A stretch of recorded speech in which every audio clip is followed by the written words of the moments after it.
স্কুলে যাওয়ার পথে দুষ্কৃতীদের গুলিতে গুরুতর জখম হলেন এক শিক্ষক। শুক্রবার সকালে ইসলামপুরের মাদারীপুর এলাকায় ঘটনাটি ঘটেছে। আহত শিক্ষকের নাম নজরুল ইসলাম। তিনি রামগঞ্জের রাজা ভীম প্রাথমিক বিদ্যালয়ের শিক্ষক বলে জানা গিয়েছে। স্থানীয় সূত্রে খবর, প্রতিদিনের মতো এদিনও স্কুলে যাওয়ার উদ্দেশ্যে বাড়ি থেকে বেরিয়েছিলেন নজরুল ইসলাম।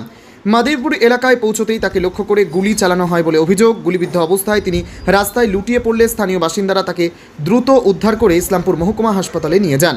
হাসপাতাল সূত্রে জানা গিয়েছে, শিক্ষকের শারীরিক অবস্থা আশঙ্কাজনক হওয়ায় প্রাথমিক চিকিৎসার পর তাকে শিলিগুড়ি মেডিকেল কলেজ ও হাসপাতালে স্থানান্তরিত করা হয়েছে। ঘটনার খবর পেয়ে পুলিশ ঘটনাস্থলে পৌঁছে তদন্ত শুরু করেছে। কী কারণে এই হামলা, কারা এর সঙ্গে জড়িত তা খতিয়ে দেখা হচ্ছে। ঘটনাকে ঘিরে এলাকায় ব্যাপক চাঞ্চল্যের সৃষ্টি হয়েছে। রামগঞ্জ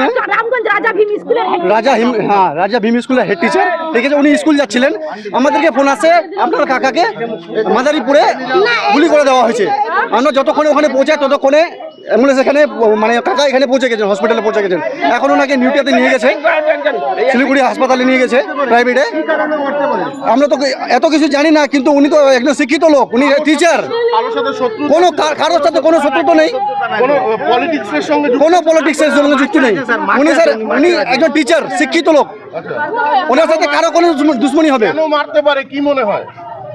কেন মারতে পারে স্যার? কেন মারতে পারে এটা তো কোনো কারণ না স্যার, মানে বুঝতে পারছি না ওনাকে কেন গুলি করা হলো। ওনার তো কারোর সাথে কোনো শত্রুতা নেই। ওটা শ্রীকৃষ্ণপুরে কোন জায়গাটায়? মাদারীপুরে। আমাদেরকে ফোন আসছিল কি মাদারীপুরে আপনার কাকাকে গুলি করে দেওয়া হয়েছে। না, শ্রীকৃষ্ণপুর পার করে খগবস্তি গ্রামটা আছে, ওইখানটাই বলে হয়েছিল, ওই পেট্রোল পাম্পের পাশে। এখন ওনাকে শিলিগুড়ি নিয়ে গেছে। কি নাম আপনার কাকা? আমার কাকার নাম নজরুল ইসলাম। নজরুল ইসলাম। উনি কোন স্কুলের শিক্ষক? রামগঞ্জে। না, না, রামগঞ্জ রাজা ভীম স্কুলের হেড টিচার উনি। এটা কি সরকারি স্কুল? হ্যাঁ, সরকারি স্কুল। আপনার নাম? এমডি বিলাল। কে হয় আপনার? আমার কাকা।